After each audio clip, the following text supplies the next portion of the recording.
50,000 rupees a month and still no savings by the end of the month.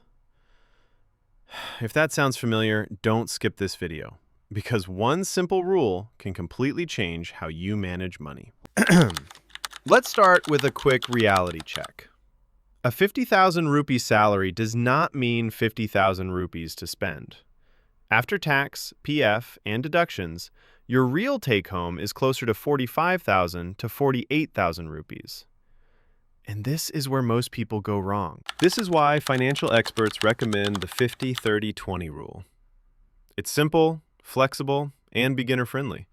Once you understand this, budgeting stops feeling confusing. First, needs.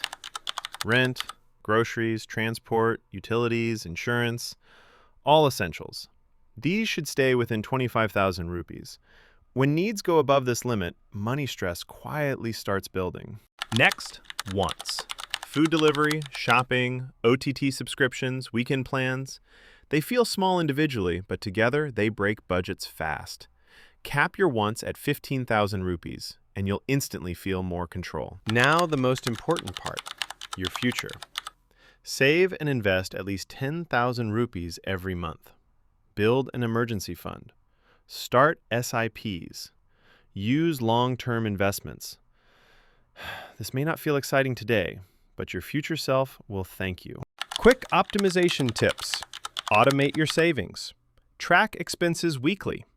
Avoid unnecessary EMIs.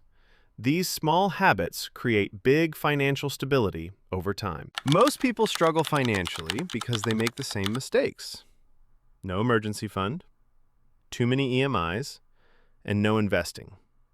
Avoid these, and you're already ahead of the majority. Budgeting isn't about cutting your lifestyle. It's about gaining control and freedom. If this video helped you, like it, subscribe for more simple money guides, and comment budget below. Because earning money is important, but managing it wisely is even more important.